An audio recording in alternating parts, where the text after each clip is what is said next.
नमस्ते दोस्तों। वो जरूरी काम जो आपको करना है, हाँ वही वाला जो आप कब से टाल रहे हैं और बाद में पछताते हैं, है ना। हम सब करते हैं ये। पर जरा सोचिए, क्या हो अगर मैं आपसे कहूं कि ये सिर्फ आपका आलस नहीं है। क्या हो अगर इसके पीछे एक बहुत ही गहरा, हजारों साल पुराना विज्ञान छिपा हो। जी हाँ, आज हम प्रोक्रेस्टिनेशन मतलब काम टालने की इस आदत को एक बिल्कुल अलग वैदिक नजरिए से देखने वाले हैं, और हम जानेंगे कि ये प्राचीन ज्ञान हमें इस चक्र से कैसे बाहर निकाल सकता है। तो आज हम क्या क्या देखने वाले हैं। सबसे पहले हम इस इनर्शिया की जड़ तक जाएंगे। फिर देखेंगे कि अपने शरीर और सांसों को कैसे जगाया जाए। इसके बाद हम बात करेंगे एक पावरफुल वाव की, और आखिर में एक्शन को एक ऑफरिंग की तरह देखने की कोशिश करेंगे। तो चलिए बिना देर किए शुरू करते हैं, और सबसे पहले ये समझते हैं कि ये इनर्शिया आता कहाँ से है। ओके, तो हमारा पहला पड़ाव देखिए, किसी भी प्रॉब्लम को सॉल्व करने से पहले उसे सही से डायग्नोस करना जरूरी है ना। तो चलिए पर्दा उठाते हैं इस प्रोक्रेस्टिनेशन के असली गुनहगार के चेहरे से। तो सवाल ये है, इज इट लेजीनेस और समथिंग डीपर? मतलब क्या ये सिर्फ हमारा आलस है, या फिर कुछ और है, कुछ गहरा जिसे हम देख ही नहीं पा रहे। वैदिक साइंस कहता है कि जिसे हम आलस का ठप्पा लगा देते हैं ना, वो असल में सिर्फ एक एनर्जी इम्बैलेंस है, एक खास तरह की ऊर्जा का खेल। और वो ऊर्जा है तमस गुण। ये संस्कृत का शब्द थोड़ा भारी लग सकता है, पर इसका मतलब बहुत सीधा है। तमस मतलब डार्कनेस, इनर्शिया, हेवीनेस, मतलब अंधकार, जड़ता और भारीपन। सोचिए, जब ये गुण आप पर हावी हो जाता है तो ये आपके दिमाग पर एक कोहरे की चादर डाल देता है। आपकी जो बुद्धि है, आपकी डिसीजन मेकिंग पावर, वो भी सुस्त पड़ जाती है। और सबसे ज़रूरी बात, ये कोई आपकी कैरेक्टर फ्लॉ नहीं है, ये कोई आपकी कमी नहीं है, ये बस एक एनर्जी स्टेट है, एक ऐसी स्थिति जिसे बदला जा सकता है। तो ठीक है, अगर ये सिर्फ एक एनर्जी स्टेट है तो अगला सवाल साफ है। इस भारी भरकम चिपचिपी तमस वाली एनर्जी को बदलें कैसे? और इसका जवाब दोस्तों हमारे दिमाग में नहीं, बल्कि हमारे शरीर और हमारी सांसों में छुपा है।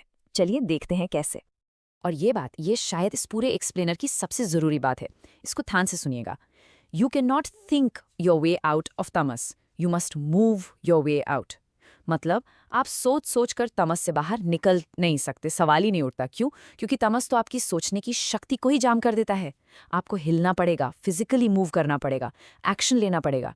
क्योंकि इनर्शिया का, जड़ता का सिर्फ एक ही इलाज है, और वो है मोशन, यानी गति। तो ये मोशन, ये फिजिकल स्पार्क कहाँ से लाएं? वैदिक तरीके बहुत ही सिंपल और पावरफुल हैं।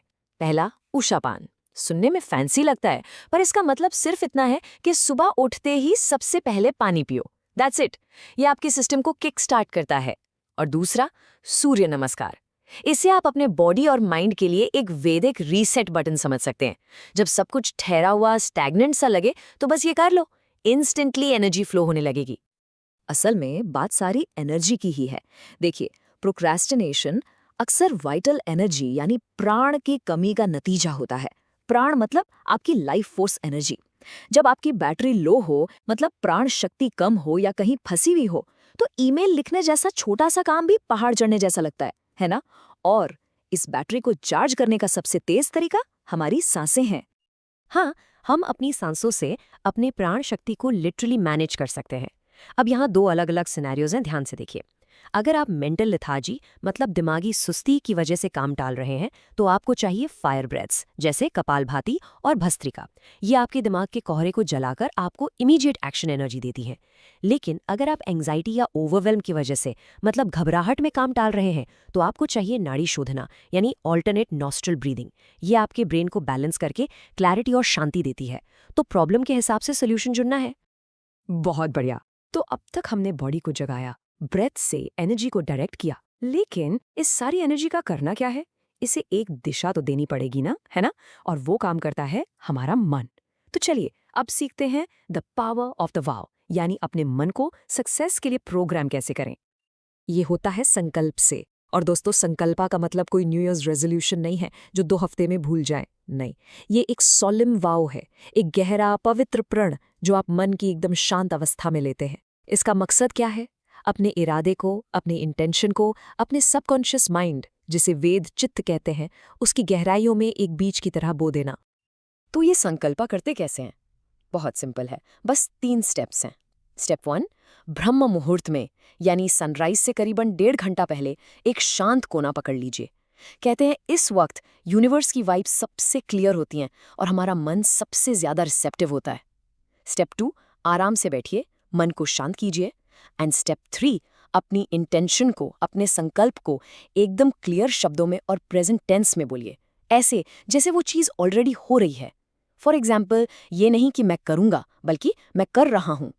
और अब हम पहुंच गए हैं अपने आखिरी और शायद सबसे पावरफुल मेंटल शिफ्ट पर। ये वो चाबी है जो प्रोक्रेस्टिनेशन के पीछे छिपे सबसे बड़े ताले यानी डर को खोल सकती है। जरा ईमानदारी से सोचिए, हम काम क्यों टालते हैं? अक्सर इसलिए because we fear the outcome. हमें नतीजे से डर लगता है। अगर मैं फेल हो गया तो, अगर ये परफेक्ट नहीं बना तो, लोग क्या सोचेंगे? ये सवाल हमें अंदर ही अंदर खा जाते हैं और हम स्टार्ट ही नहीं कर पाते। हमारा एक्शन पैरालिसिस में चला जाता है। तो इस डर का तोड़ क्या है? इसका जवाब हजारों साल पहले भगवत गीता में दिया गया था, एक लाइन में, focus strictly on the action and surrender the fruit. कर्मण्यवाधिकारस्ते मां फलेषु कदाचन। मतलब आपका अधिकार, आपका फोकस सिर्फ और सिर्फ एक्शन पर होना चाहिए। जो फल है, जो रिजल्ट है, वो आपके हाथ में है ही नहीं, तो उसकी चिंता क्यों करना? उसे यूनिवर्स पर, ईश्वर पर छोड़ दो। पर इसे प्रैक्टिस में कैसे लाएं? बहुत सिंपल तरीका है। Reframe your task as an offering. अपने काम को एक बोझ मत समझो, उसे एक यज्ञ समझो, एक पवित्र भेंट, एक ऑफरिंग जो आप ईश्वर को या यूनिवर्स को दे रहे हो। जैसे ही आप ये मेंटल स्विच करते हैं ना, तो परफॉर्मेंस एंजाइटी, वो जो दबाव होता है अच्छा करने का, वो गायब हो जाता है। क्योंकि अब आप रिजल्ट के लिए नहीं, बल्कि पूरी श्रद्धा से अपना बेस्ट देने के लिए काम कर रहे हो। काम अब काम नहीं, पूजा बन जाता है। तो चलिए इन सारी बातों को एक सिंपल से टूल किट में पैक कर लेते हैं। ये है आपका वैदिक anti procrastination tool kit. Problem, feeling heavy और लेजी? इसका वैदिक रूट है हाइथामस और सोल्यूशन है Surya Namaskar. Problem, scattered thoughts? ये है हाई राजस और सोल्यूशन है nadi shodhana breathing. Problem, lack of direction? जड़ है वीक बुद्धि और उपाय है मॉर्निंग संकल्पा। और आखिरी प्रॉब्लम, फियर ऑफ फेलियर? इसका रूट कॉज है अटैचमेंट टू द रिजल्ट और सोल्यूशन है कर्मा योगा, यानी अपने काम को एक ऑफरिंग बना दो। सिंपल। तो मैं आपको इसी एक सवाल के साथ छोड़कर जा रहा हूं। What if your next task was not a burden but an offering? जरा सोचिए, वो काम जो आप अभी टाल रहे हैं, अगर वो एक बोझ ना होकर एक भेंट हो, तो क्या आप उसे टालेंगे? इस पर जरूर विचार कीजिएगा। हमारे साथ जुड़ने के लिए बहुत बहुत धन्यवाद।